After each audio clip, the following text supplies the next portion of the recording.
एक बार फिर से दुर्गा क्लासेज की ऑनलाइन क्लासेज में आपका स्वागत है। आवेश के मात्रक टॉपिक था। फालतू बातें नहीं करते हुए, बेमतलब की डायलॉगबाजी नहीं करते हुए टॉपिक को स्टार्ट करते हैं। आवेश के मात्रक हेडिंग लगाओ सभी।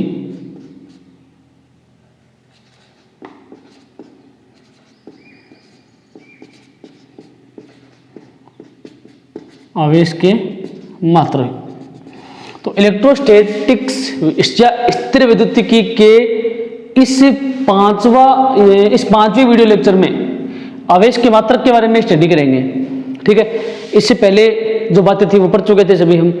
क्या आवेश क्या होता है, आवेश के जो उत्पन्न करने की विधियां क्या होती है, ठीक है, ये सारी बातें पढ़ चुके थे। तो जिनको पढ़ना है वो तो वीडियो को देखे, जिनको नहीं पढ़ना है वो वीडियो को मत देखे। कोई खास बात नहीं है इसमें, क्योंकि आपकी खुद की निजी जिंदगी है। चलो, आवेश के मात्रक में एक नंबर लिखो। पहले इसमें लिखो आवेश के निम्न मात्रक होते हैं। आवेश के निम्न मात्रक होते हैं। ठीक है, आवेश के निम्न मात्रक होते हैं। इसमें एक नंबर लिखो आवेश का SI मात्रक कूलाम। आवेश का SI मात्रक कूलाम या एम्पियर गुणा सेकंड होता है। आवेश का SI मात्रक कूलाम C या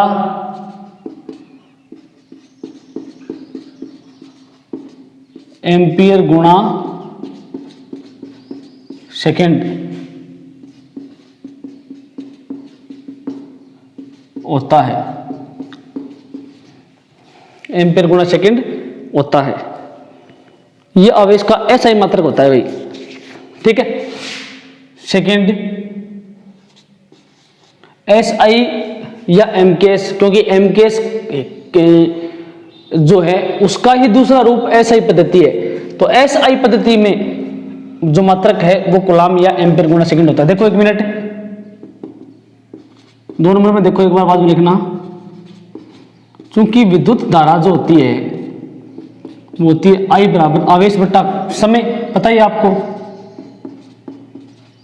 आवेश Q बट्टा समय, आवेश प्रवाह की दर विद्युत धारा कहलाती है। ठीक है, तो अभी इसका मात्रक की बात करें तो धारा का मात्रक क्या होता है? Ampere is equal to charge का कूलाम बट्टा समय का सेकेंड। ठीक है,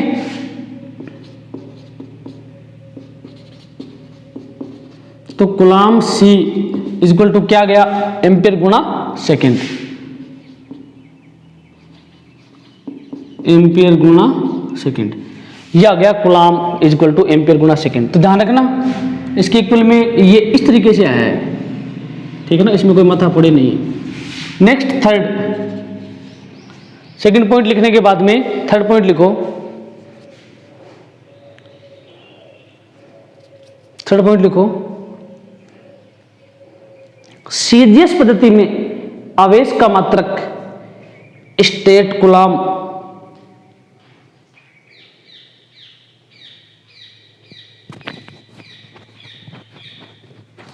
स्टेट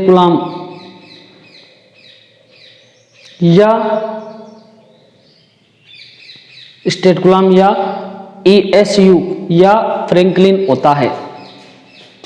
सीजीएस पद्धति में आवेश का मात्रक state coulomb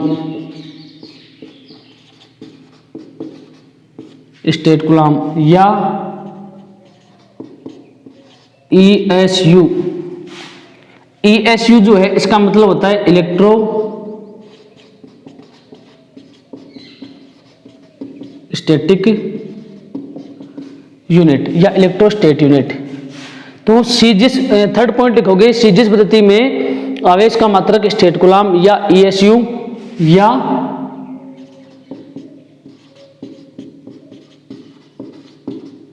Franklin FR, Franklin को FR से रिप्रेजेंट करते हैं, फ्रैंकलिन होता है। ठीक है, सीजीएस पद्धति में आवेश का मात्रक स्टेट गुलाम या ESU या फ्रैंकलिन होता है। ठीक है, फोर्थ पॉइंट लिखेंगे इसमें। अब इसके मात्रक चल रहे हैं सारे, फोर्थ पॉइंट लिखेंगे, आवेश का विद्युत चुंबकीय मात्रक एब कूलम होता है। आवेश का विद्युत चुंबकीय मात्रक, विद्युत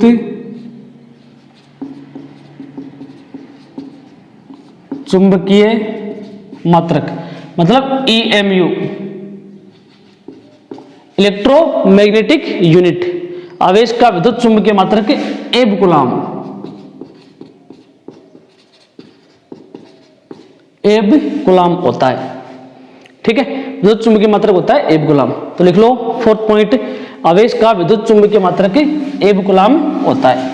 ठीक है, वीडियो को रोक के लिख लेना अगर मैंने जल्दबाजी में इसको इरेज कर दिया है तो।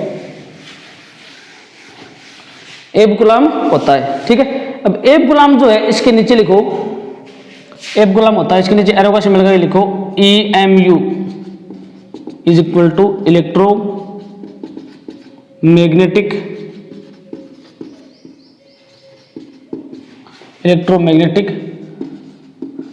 यूनिट। ठीक है, इलेक्ट्रोमैग्नेटिक यूनिट।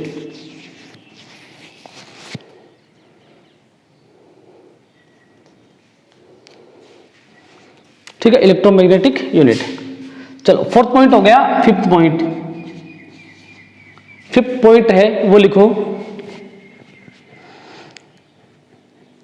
आवेश का सबसे बड़ा मात्रक फैराडे होता है। सबसे बड़ा मात्रक,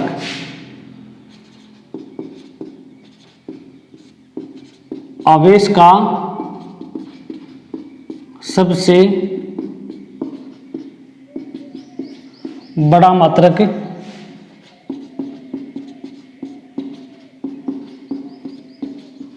फैराडे होता है। आवेश का सबसे बड़ा मात्रक फैराडे होता है। ठीक है, इसको कई बार फेरेड भी बोल देते हैं, फैराडे को फेरेड भी बोल देते हैं, लेकिन बुक के अंदर इसका कोई आज तक के सॉल्यूशन नहीं मिला कहीं। ठीक है ना, क्योंकि धारिता एक टॉपिक होता है। धारिता, धारिता का मतलब होता है आवेश धारण करने की क्षमता, कैपेसिटी टू टेक चार्ज। ठीक है ना, इज कॉल्ड मतलब ability to take charge is called capacity. वो धारिता होती है, कैपेसिटी। तो धारिता जो है उसका मात्रक होता है फैराड, और धारिता आवेश धारण करने की क्षमता है। धारिता आवेश धारण करने की क्षमता है, उसका मात्रक होता है फैराड। ठीक है, तो फैराडे का मतलब आवेश का मात्रक फैराडे, आवेश लेना क्या होता है धारिता, इसलिए फैराडे को कई बार फैराड भी बोल सकते हैं, लेकिन इसमें कोई कंफ्यूज होने वाली बात नहीं है। ठीक है, आवेश का सबसे बड़ा मात्रक होता है फैराडे, सबसे बड़ा मात्रक फैराडे होता है। अर्थात एक फैराडे इज इक्वल टू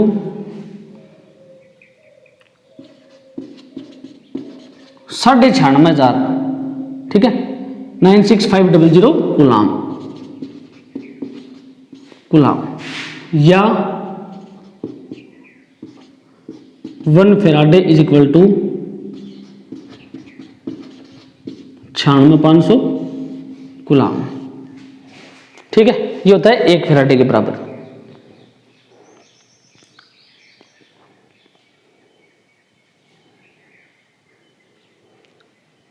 लिखो फटाफट इसको।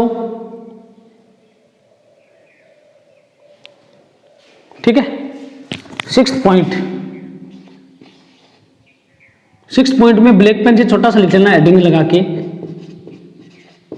आवेश के छोटे मात्रक, मतलब अन्य छोटे मात्रक आवेश के। छोटे मात्रक में फर्स्ट माइक्रो कूलम, तो 1 माइक्रो कूलम या 1 mu C is equal to 10⁻⁻6 coulomb. ये माइक्रो कूलम हो गया। 2 1 नैनो कूलम मतलब 1 NC 10⁻⁹ coulomb. Third 1 picocoulomb, picocoulomb का मतलब PC, 1 PC is equal to 10 की पावर -12 कुलाम। ठीक है, ये आवेश के छोटे मात्रक है। माइक्रोकुलाम, नैनोकुलाम में भी आप इसको व्यक्त कर सकते हो। ठीक है, तो फोर्थ लिखना चाहो तो 1 milli coulomb is equal to 1 MC is equal to 10 की पावर -3 कुलाम। ठीक है, बेसिकली 4 ही काम में लेते हैं, बाकी काम में लेते नहीं है। फटाफट नोट कर लो इसको। ओके, यहां तक कोई दिक्कत नहीं है। ठीक है ना, 7th पॉइंट लिखो इसमें, रोक लेना वीडियो को, रोक के लिख लेना एक बार, ठीक है ना, वरना टाइम तो वैसे ही मिल जाता लिखने का, इतना कोई वैसे है ही नहीं है।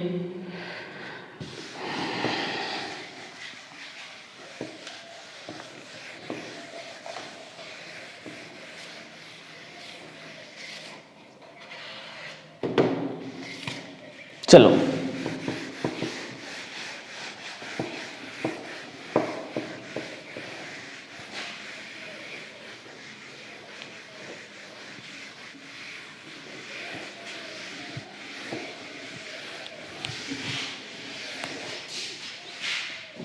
Next 7th point. ठीक है, नेक्स्ट जो भी है 7th है 6th है, मैंने इरेज कर दिया था बोर्ड पे। हाँ, 7th पॉइंट में आप लिखो कि जैसे ESU EMU इनमें क्या संबंध होता है एक गुलाम और में। ठीक है ना, तो 1 गुलाम बराबर 3 × 10 की power 9 ESU, 1 coulomb is equal to 3 × 10 की पावर 9 ESU, या 3 × 10 की पावर 9 स्टेट गुलाम, 3 × 10 की पावर 9 स्टेट गुलाम। ठीक है, ये फर्स्ट पॉइंट हो गया। 7th में फर्स्ट पॉइंट हो गया। 7th में सेकंड पॉइंट लिखो, 7th में सेकंड पॉइंट लिखेंगे 1 ESU। ठीक है ना, या 1 coulomb is equal to 1 coulomb is equal to 3 × 10 की पावर 9 फ्रैंकलिन या स्टेट गुलाम, एक ही बात है, 1/2 एक coulomb. 1 coulomb is equal to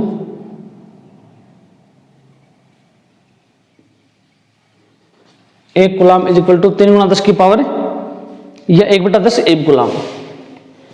1 coulomb is equal to 1/10 एक गुलाम।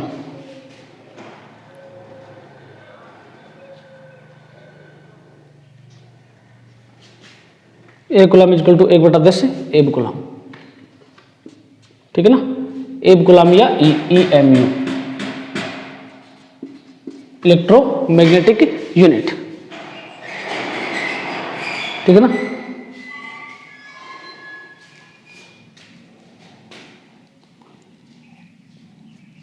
लिखो फटाफट इसको, 2 नंबर लिख लो। 3 नंबर लिखेंगे इसमें, 3 नंबर लिखेंगे इसमें। अब देखो 1 गुलाम बराबर हो गए ना, अब इसके इक्वल में लिखेंगे, देखो ध्यान से देखना एक बार, 3 × 10 की power 9 ESU is equal to 1/10 EMU। मतलब क्या हो गया यहाँ पे, मतलब क्या हो गया तब, मतलब देखो 1 EMU electromagnetic unit is equal to, इसको मल्टीप्लाई करेंगे इधर 3 × 10 की पावर 10 ESU। ठीक है, 1 EMU इज इक्वल टू 3 × 10 की पावर 10 ESU, मतलब विद्युत चुंबकीय मात्रक, एक विद्युत चुंबकीय मात्रक इज इक्वल टू 3 × 10 की पावर 10 ESU या फ्रैंकलिन। ठीक है ना, तो ये बात आप ध्यान रखना, यहां बार बार मैं रिपीट कर रहा हूं कि स्टेट गुलाम या ESU या फ्रैंकलिन एक ही बात है, तीनों एक ही होते हैं। ठीक है ना, चलो लिखो इसको फटाफट।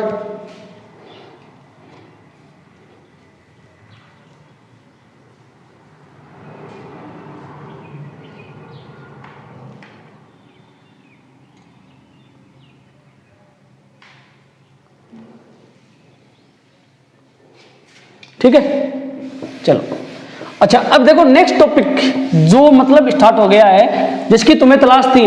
नेक्स्ट टॉपिक अभी जो स्टार्ट होने वाला है बहुत इंपॉर्टेंट टॉपिक है, जिसकी तुम्हें तलाश थी। कल मैंने आपको बताया था कि हम विद्युतदर्शी, ठीक है ना, श्रवण पत्र विद्युतदर्शी का टॉपिक है वो करेंगे। तो बहुत ही भयंकर इंपॉर्टेंट टॉपिक है ये, तो फटाफट इसकी हेडिंग लगाओ। अभी जो छोटी मोटी बातें थी वो खत्म हो चुकी है, ठीक है ना। इलेक्ट्रोस्कोप या विद्युतदर्शी टॉपिक आ चुका है, जिसकी तुम्हें तलाश थी विद्युतदर्शी या श्रवण पत्र विद्युतदर्शी।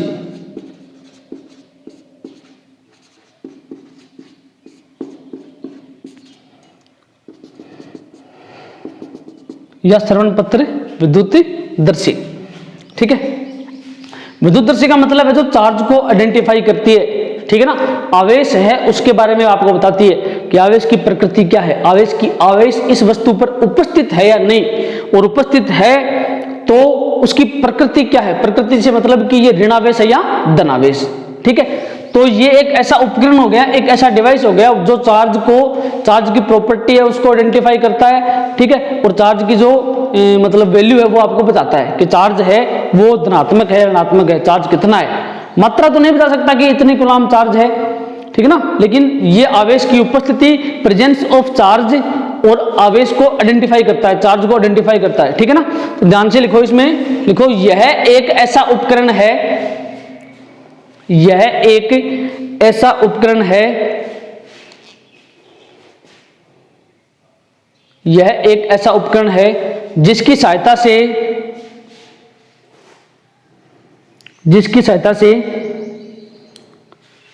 किसी वस्तु पर आवेश की उपस्थिति व प्रकृति, जिसकी सहायता से किसी वस्तु पर आवेश की उपस्थिति व प्रकृति,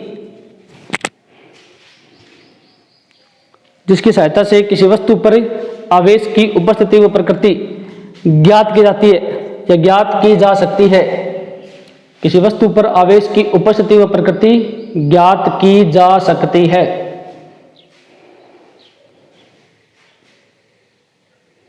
आवेश की उपस्थिति व प्रकृति ज्ञात की जा सकती है, ठीक है। नेक्स्ट लगाओ हेडिंग इसकी बनावट, कि ये बनता कैसे है, ठीक है ना, बनावट।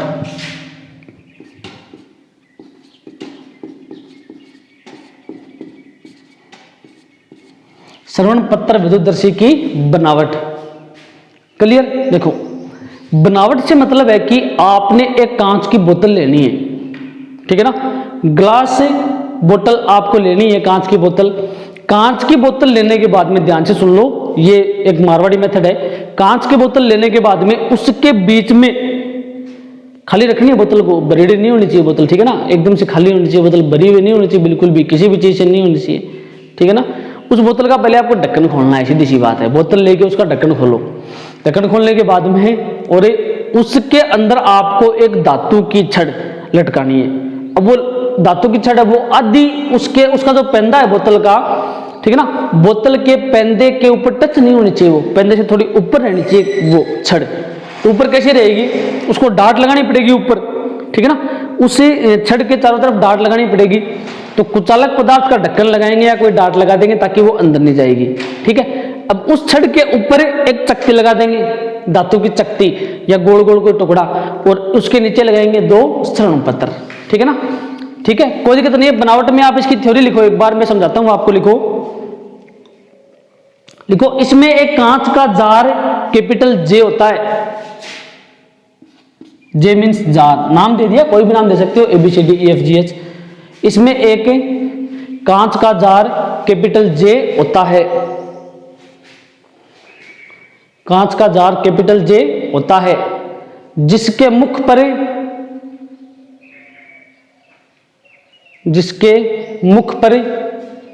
कुचालक पदार्थ का ढक्कन एस लगा होता है,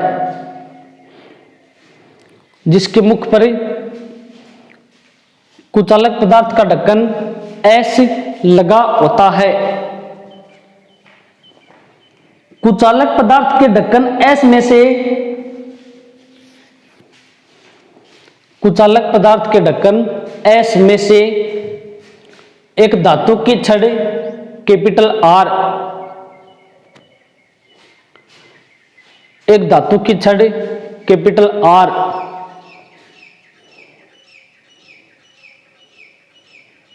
धातु की छड़ कैपिटल आर लगी होती है, धातु की छड़ कैपिटल आर लगी होती है। ठीक है, बस इतना ही लिखो थ्योरी एक बार इसकी थ्योरी एक बार इतनी लिखो। अब देखो ध्यान से, ये रही आपकी कांच की बोतल,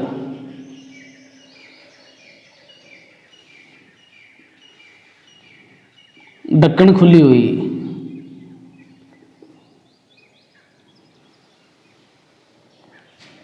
ठीक है ना।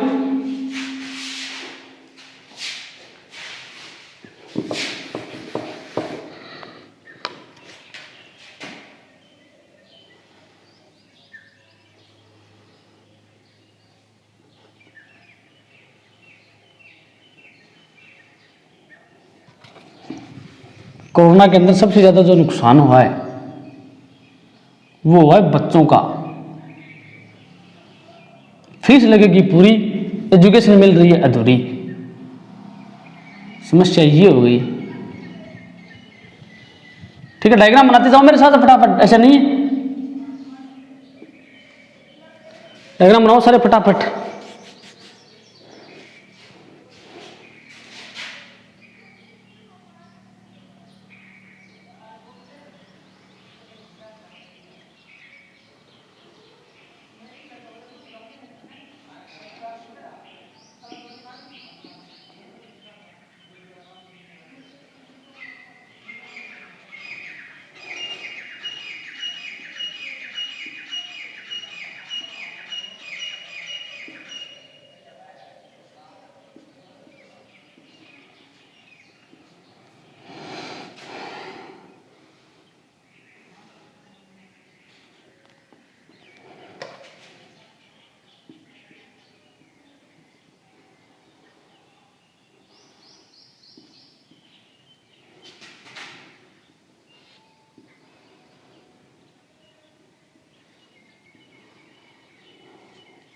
ठीक है,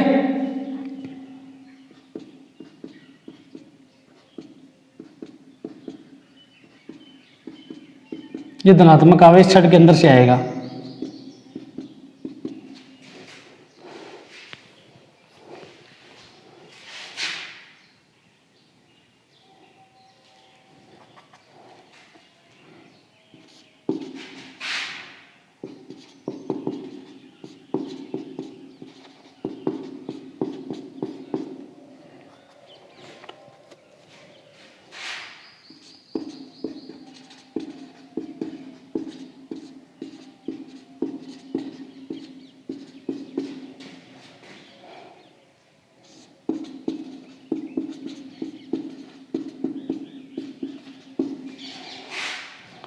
और ये हो गया आपकी टिन की पत्तियां।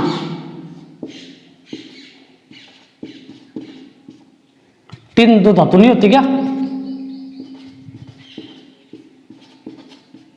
टिन ब्लेड,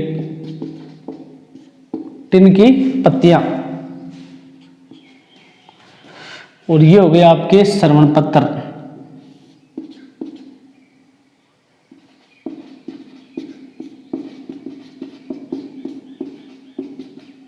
पतले श्रवण पत्र।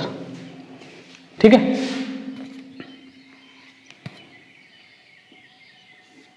और ये हो गई आपकी धातु की चकती डी।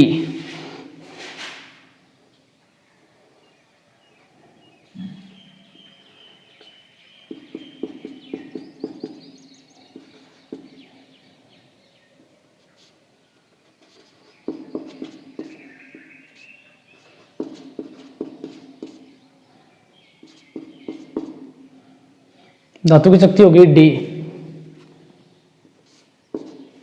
ओके, बनाओ डायग्राम फटाफट, चलो।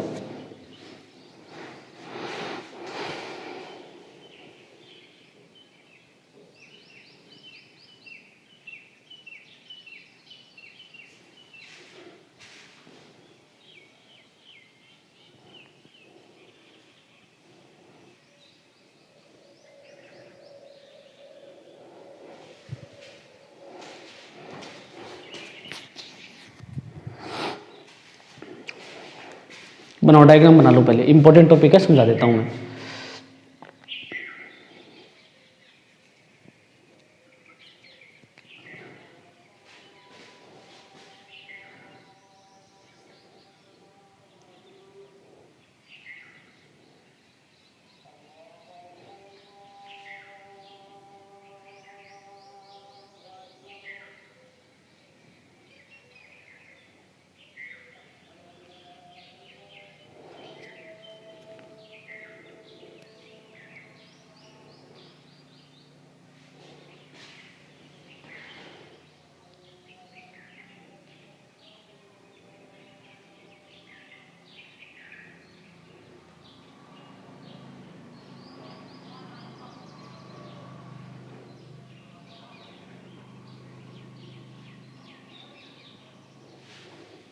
ठीक है, देखो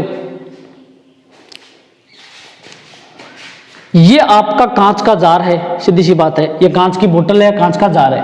ठीक है, इस जार के अंदर से ये देखो धातु की छड़ चल रही है, ठीक है ना, धातु की छड़। ठीक है, धातु की छड़ के ऊपरी सिरे पर एक धातु की चकती और निचले सिरे पर 2 श्रवण पत्थर लगा दिए। श्रवण पत्थर का मतलब होता है सोने के पन्ने, सोने के पत्थर। ठीक है ना, मकड़ी का जो जाल होता है, ठीक है ना, मकड़ी का जाला जो अपने घरों में लगा होता है कॉर्नर के अंदर, ठीक है, उस टाइप के एकदम से पतले पतले सोने के पन्ने, सोने के पत्थर, वो 2 यहां पे लटका दिए छोटे छोटे। ऊपरी सिरे पर धातु की चकती, निचले सिरे पर 2 श्रवण पत्थर लगा दिए। श्रवण पत्थर के निकट और इस बोतल के पेंदे के ऊपर 2 टिन की पत्तियां लगा दी। ठीक है, टिन की 2 पत्तियां लगा दी और इसके मुख पर कुचालक पदार्थ का ढक्कन ऐसा लगा दिया ताकि ये रोड इसके अंदर नहीं आए। ठीक है, अब ये डाट जो लगाई है, ढक्कन जो लगाया है, ये लकड़ी का बना हो सकता है, प्लास्टिक का हो सकता है, कोई मतलब कपड़ा है वो आप इसके अंदर घुसेड़ सकते हो, जो भी है, कोई भी मेथड से आपको इसको रोकना है धातु की छड़ को। ठीक है, अब इसकी कार्य विधि, बनावट तो नॉर्मल मैंने बता दी, इसमें जो नाम लिखे हैं उनको अपनी लैंग्वेज में लिख दो बस, खाली सीधी सी बात है। ठीक है, अब देखो इसकी कार्य विधि मेन है, इसकी कार्य विधि। ठीक है ना, कार्य विधि में समझा देता हूं आपको, फिर आप फटाफट लिख लेना उसको थ्योरी में। सबसे पहले एक धनावेशित छड़ कैपिटल ए को आप चकती से टच करवाते हो। टच करवाते हो, इस बात का मतलब कि आप इसको चलन द्वारा आवेशन, चलन द्वारा आवेशन, चालन द्वारा आवेशन विधि से आप इसको टच करवाते हो। सबसे पहले बात यह है, चालन द्वारा आवेशन विधि से आप इसको टच करवाओगे। क्लियर? टच करवाते ही सीधी सी बात है, चालन द्वारा आवेशन जो विधि है, ठीक है ना, उसके अंदर मेन चीज क्या है? चालन द्वारा आवेशन विधि में मेन चीज क्या है कि जब आप इसको इसे टच करवाओगे तो सेम प्रकृति, ठीक है ना, मतलब समान प्रकृति का आवेश, धनावेश इसके ऊपर प्रेरित हो जाएगा। बाकी प्रेरण द्वारा आवेशन में, घर्षण द्वारा आवेशन में विपरीत प्रकृति का आवेश प्रेरित होता है, इसमें समान प्रकृति का आवेश प्रेरित होगा। ठीक है, अभी ये प्लस इस शक्ति डी पे आएगा क्योंकि ये भी धातु की बनी है। धातु सोना चांदी पित्तल अपनी औकात के हिसाब से ले सकते हो। प्लस ये प्लस शक्ति से होता हुआ धातु की छड़ से आएगा। क्यों? क्योंकि चकती धातु की छड़ से चिपकी हुई है। ठीक है, इस छड़ से आएगा। छड़ के ऊपर आने के बाद में श्रवण पत्र के ऊपर आएगा, क्योंकि श्रवण पत्र भी धातु है, सोने के पत्र ही तो है। इनके ऊपर आएगा, इनके ऊपर आने के बाद में ये फैल जाएगा। सीधी सी बात है, इनके ऊपर आने के बाद में ये फैल जाएगा। जो श्रवण पत्र है उसके ऊपर आएगा और ये फैल जाएगा। ठीक है, श्रवण पत्र दोनों फैल जाएंगे। क्यों? क्योंकि इस श्रवण पत्र पे प्लस, इसमें भी प्लस आएगा और इस पे भी प्लस आएगा, ये फैल जाएंगे। फैल जाएंगे मतलब आप क्या समझोगे, ठीक है ना, कि श्रवण पत्र का जो फैलाव है वो स्पष्ट कराई गई धातु की छड़ पर निर्भर करता है। ठीक है ना, आप कहोगे कि इस छड़ के ऊपर जो आवेश है वो प्लस है या माइनस है, सेम प्रकृति का आवेश है। ठीक है, क्लियर? दोनों श्रवण पत्र फैल गए। यहां तक आपको कुछ समझ में नहीं आया या आ गया? आ गया समझ में? मतलब प्लस आप टच करवाओगे तो इनके ऊपर प्लस ही आएगा, मोटा मोटी बात यही है। अब जो श्रवण पत्र विद्युतदर्शी है, ठीक है ना, श्रवण पत्र विद्युतदर्शी है, उसके ऊपर कौन सा आवेश है? पॉजिटिव। ठीक है, श्रवण पत्र विद्युतदर्शी के ऊपर कौन सा आवेश है? पॉजिटिव। अब ये श्रवण पत्र विद्युतदर्शी धनावेशित हो गई है, मतलब इसके ऊपर जो आवेश है वो धनावेश है। अब ये श्रवण पत्र विद्युतदर्शी क्या हो गई है? धनावेशित हो गई है। इसके ऊपर आवेश कौन सा है? धनावेश है। ठीक है, यहां तक कोई समस्या? इसके ऊपर आवेश कौन सा है? धनावेश है। ठीक है, अब देखो नई बात, ये काम कैसे करता है? इसको आपने धनावेशित कर दिया। अब यदि आप कोई दूसरी छड़ इसके टच करवाओ, दूसरी छड़ इसके टच करवाओ, पहले तो आपने ए टच करवाई, टच करवा के इसको धनावेशित कर दिया। अब ए छड़ को आप हटाओ, ए छड़ से मतलब नहीं, आपने इसको आवेशित कर दिया, धनावेशित कर दिया। आपको पता है आपने धनावेशित कर दिया। अब दूसरी आवेशित छड़ आप इस चकती डी को या श्रवण पत्र विद्युतदर्शी को टच करवाओ, ठीक है ना, और टच करवाते ही ये श्रवण पत्र फैल जाए, श्रवण पत्र फैल जाए तो उस छड़ पर आवेश है धनावेशित, और यदि सिकुड़ जाए तो उस छड़ पर आवेश क्या है? ऋणावेशित। उस छड़ पर आवेश क्या है? ऋणावेशित।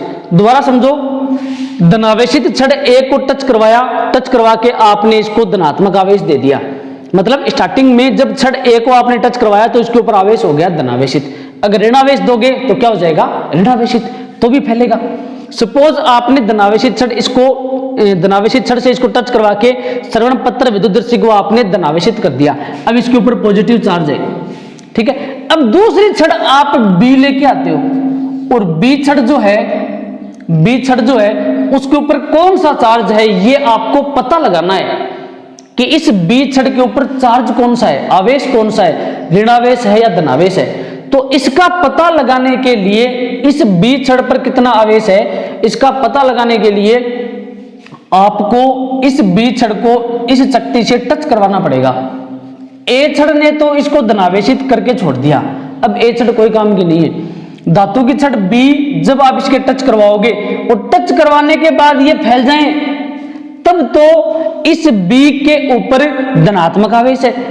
क्यों? क्योंकि श्रवण पत्र विद्युतदर्शी पे कितना आवेश था? प्लस। टच करवाने के बाद में फैल गए, इसका मतलब प्लस ही हो सकता है, तभी फैले। और यदि सिकुड़ जाएं, इसका मतलब बी पे कौन सा आवेश है? ऋणावेश, ठीक है ना। तो श्रवण पत्र धनावेशित थे ए को टच करवाने के बाद, मतलब ए छड़ को टच करवाने के बाद आपकी श्रवण पत्र विद्युतदर्शी धनावेशित हो गई, ठीक है। टच करवाने के बाद आपकी श्रवण पत्र विद्युतदर्शी क्या हो गई? धनावेशित हो गई, ठीक है। चलो, धनावेशित हो गई। अब दूसरी छड़ आप टच करवाते हो और ये फैल जाए श्रवण पत्र, इसका मतलब छड़ पे आवेश कौन सा है? धनावेशित है, बी पे, दूसरी छड़ पे। और यदि सिकुड़ जाए तो कौन सा आवेश है? ऋणावेशित, मतलब असमान प्रकृति का है, विपरीत प्रकृति का है। क्यों? ये इसकी बनावट है। टिन की पत्तियां हैं, टिन की पत्तियां, अब ये प्लस है तो टिन की पत्तियों पे माइनस आवेश उत्पन्न हो जाएगा प्रेरण द्वारा आवेशन से। क्यों? क्योंकि ये धातु के बने हैं श्रवण पत्र, इनका प्लस इनको माइनस कर देगा, विपरीत प्रकृति का आवेश कर देगा प्रेरण द्वारा आवेशन से बिना टच करवाए, तो श्रवण पत्र फैल जाएंगे, ठीक है ना। टिन की पत्तियां आपको लगाने की जरूरत भी नहीं है, ये बुक में दिया हुआ नहीं है, इतना हाई फाई नहीं है बुक में। टिन की पत्तियां आप लगाओ तो ठीक है, वरना मत लगाओ चाहे, ठीक है ना। अब यदि ये ऋणावेशित हो और बी को टच करवाओ और फैल जाए, इसका मतलब बी पे कौन सा आवेश है? ऋणावेश। अगर श्रवण पत्र विद्युतदर्शी पहले से ऋणावेशित हो और आपने बी को टच करवाया और श्रवण पत्र विद्युतदर्शी है, इसके श्रवण पत्र फैल गए, इसका मतलब बी पे कौन सा आवेश है? ऋणावेश। और यदि सिकुड़ जाए तो कौन सा आवेश है? धनावेश, विपरीत प्रकृति का आवेश। इस तरीके से काम करती है। कहने का मतलब है आपको पहले श्रवण पत्र विद्युतदर्शी को चार्ज करना पड़ेगा, इसको पहले आपको आवेशित करना पड़ेगा, उसके बाद में आपको यह आवेश की प्रकृति या मात्रा बताएगी, ठीक है। अच्छा, अब बात आती है श्रवण पत्र की। श्रवण पत्र की कि सोना होता है महंगा, सीधी सी बात है, ये बहुत भयंकर समस्या है। सोने का भाव लगभग 50,000 के आसपास है, तो श्रवण पत्र खरीद के कहां से लाएं? कोई दिक्कत नहीं है, इसकी जगह आप एल्युमिनियम के पत्र भी काम में ले सकते हो, चांदी के पत्र भी काम में ले सकते हो, ठीक है ना। पित्तल ले सकते, एल्युमिनियम के पत्र है वो आजकल यूज किए जाते हैं, तो श्रवण पत्र की जगह आप एल्युमिनियम के पत्र भी काम में ले सकते हो, सिल्वर के पत्र भी काम में ले सकते हो। सिल्वर मीन्स चांदी, ठीक है ना, उसके पत्र भी काम में ले सकते हो। ओके, तो आपने कहां तक लिखा इसमें, कुचालक पदार्थ का ढक्कन मतलब एस लगा होता है, धातु की छड़ आर लगी होती है, ठीक है, बनावट में। इसके नीचे से लिखो, इसके नीचे लिखो, इस धातु की छड़ के ऊपरी सिरे पर धातु की चकती डी जुड़ी रहती है। इस धातु की छड़ कैपिटल आर के ऊपरी सिरे पर धातु की चकती कैपिटल डी जुड़ी रहती है। धातु की चकती कैपिटल डी जुड़ी रहती है। वह निचले सिरे पर दो अत्यंत पतले श्रवण पत्र लगे होते हैं।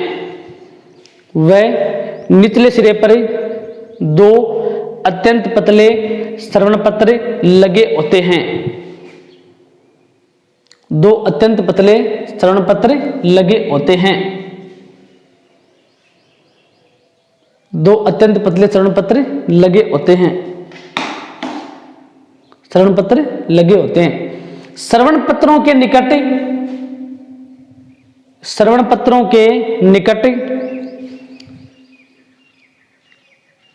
जार पर निचले सिरे पर, श्रवण पत्रों के निकट जार पर निचले सिरों पर टिन की दो पत्तियां,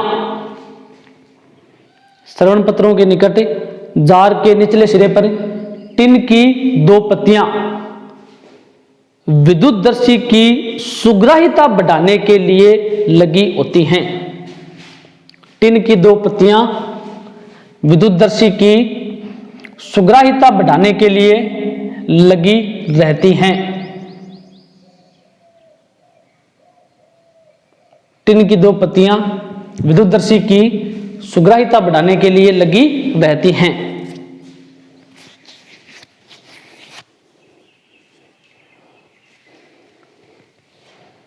सुग्राहिता बढ़ाने के लिए लगी होती हैं, ठीक है। अब इसकी कार्यविधि, वर्किंग।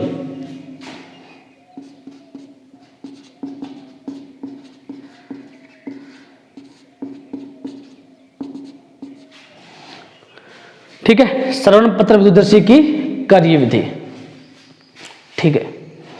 कार्यविधि में लिखो, कार्यविधि में लिखो, जब धातु की चकती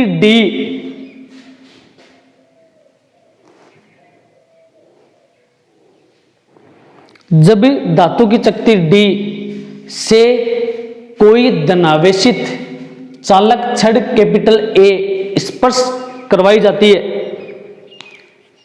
कोई धनावेशित चालक छड़ कैपिटल ए स्पर्श करवाई जाती है, धातु की छड़ कैपिटल ए स्पर्श करवाई जाती है, तो छड़ का धनावेश चकती डी से चालकीय विद्युतीकरण प्रक्रिया से, छड़ का धनावेश चकती डी से चालकीय विद्युतीकरण प्रक्रिया से, चकती डी से चालकीय विद्युतीकरण प्रक्रिया से धातु की छड़ कैपिटल आर में से होता हुआ, छड़ का धनावेश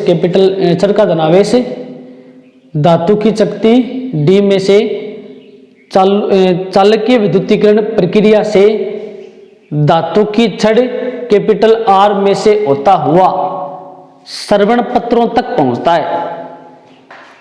धातु की छड़ कैपिटल आर में से होता हुआ श्रवण पत्रों तक पहुंचता है। कैपिटल आर में से होता हुआ श्रवण पत्रों तक पहुंचता है, जिससे श्रवण पत्र फैल जाते हैं, जिससे श्रवण पत्र फैल जाते हैं। श्रवण पत्रों का फैलाव, थोड़ा सा फास्ट लिखो भाई, श्रवण पत्रों का फैलाव स्पर्श कराई गई धातु की छड़ पर निर्भर करता है। श्रवण पत्रों का फैलाव स्पर्श कराई गई धातु की छड़ पर निर्भर करता है। श्रवण पत्रों का फैलाव स्पर्श कराई गई धातु की छड़ पर निर्भर करता है। स्पर्श कराई गई धातु की छड़ पर निर्भर करता है। इसके नीचे एरो का सिंबल लगा के लिखो। नेक्स्ट जो है कार्यविधि में एरो का सिंबल लगा के लिखो। एरो का सिंबल लगा के लिखो। श्रवण पत्रों के निकट टिन की पत्तियों पर, श्रवण पत्रों के निकट टिन की पत्तियों पर, श्रवण पत्रों के निकट टिन की पत्तियों पर प्रेरण द्वारा विपरीत प्रकृति का आवेश, टिन की पत्तियों के निकट प्रेरण द्वारा विपरीत प्रकृति का आवेश, विपरीत प्रकृति का आवेश उत्पन्न हो जाता है।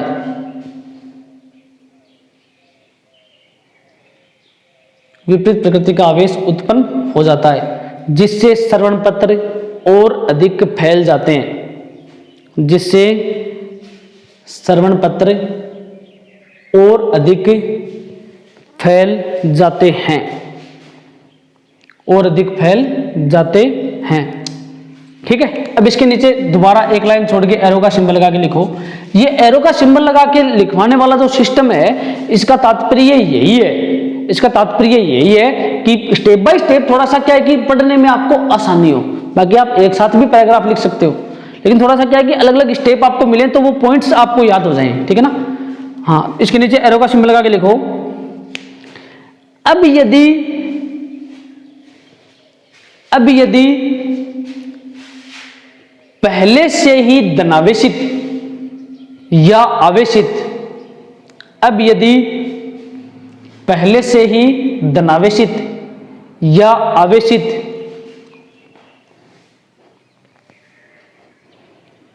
अब यदि पहले से ही धनावेशित या आवेशित श्रवण पत्र विद्युतदर्शी, श्रवण पत्र विद्युतदर्शी से, श्रवण पत्र विद्युतदर्शी से शक्ति डी से, ठीक है ना, शक्ति डी से, श्रवण पत्र विद्युतदर्शी से शक्ति डी से अन्य आवेशित छड़ स्पर्श कराई जाए, अन्य आवेशित छड़ स्पर्श कराई जाए, अन्य आवेशित छड़ स्पर्श कराई जाए, अन्य आवेशित छड़ स्पर्श कराई जाए और श्रवण पत्र स्पर्श कराई जाए और श्रवण पत्र फैल जाएं, अन्य आवेशित छड़ स्पर्श कराई जाए और श्रवण पत्र फैल जाएं, श्रवण पत्र फैल जाएं, तब इस वस्तु पर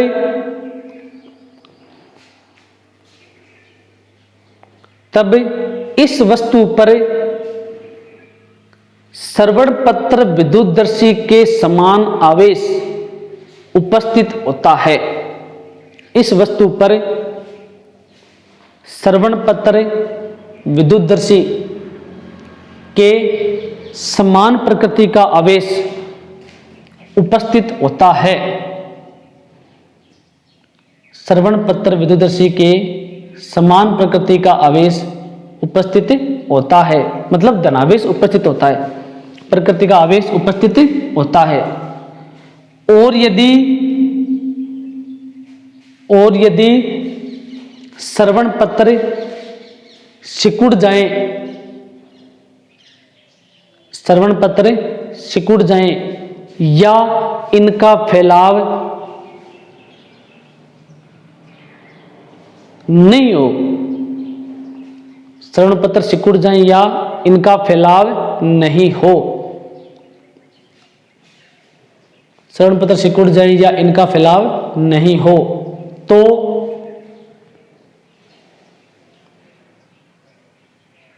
फैलाव नहीं हो, या मतलब सिकुड़े, ठीक है ना, इकट्ठे हो,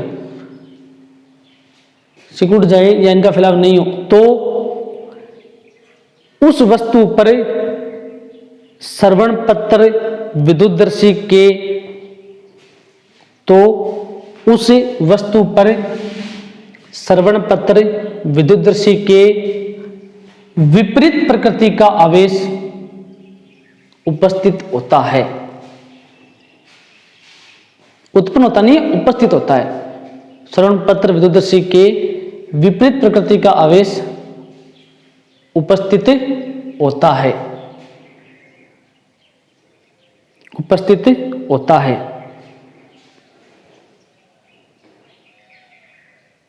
तो इसके नीचे लिखो, इसके नीचे एरो का सिंबल लगा के लिखो, एरो का सिंबल लगा के लिखो। इस प्रकार किसी वस्तु पर आवेश की प्रकृति व उपस्थिति, किसी वस्तु पर आवेश की प्रकृति व उपस्थिति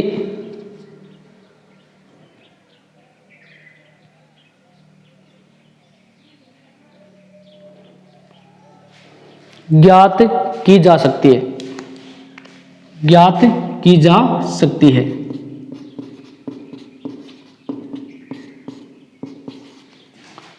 ठीक है, नेक्स्ट लिखो एमटीआर पॉइंट। एमटीआर पॉइंट में फर्स्ट, एमटीआर पॉइंट में फर्स्ट लिखो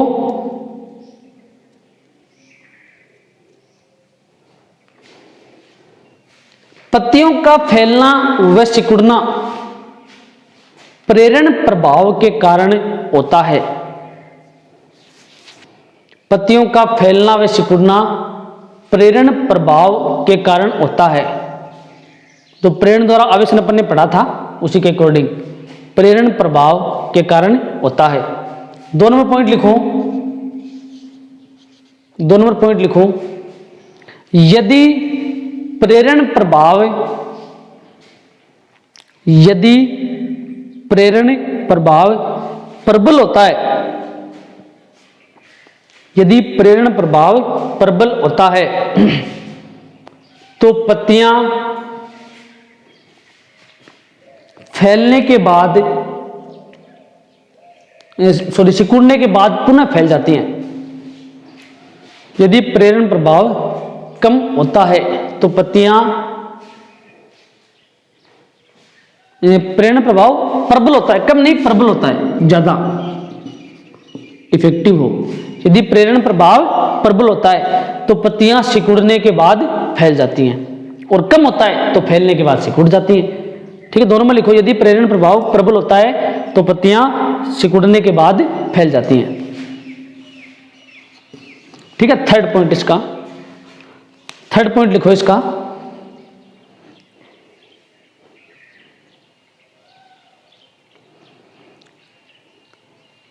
लिखो श्रवण पत्र अत्यधिक, श्रवण पत्र अत्यधिक महंगे होने के कारण, श्रवण पत्र अत्यधिक महंगे होने के कारण, श्रवण पत्र अत्यधिक महंगे होने के कारण एल्युमिनियम या चांदी के पत्थर भी उपयोग में लिए जा सकते हैं।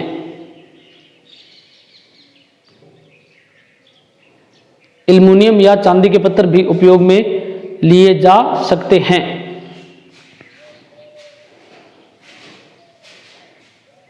एल्युमिनियम या चांदी के पत्थर भी उपयोग में लिए जा सकते हैं। ठीक है, आज की क्लास में इतना ही, बाकी नेक्स्ट करेंगे आवेश के गुण, properties of charge. Next topic आएगा अपना आवेश के गुण। ठीक है, चलो थैंक यू।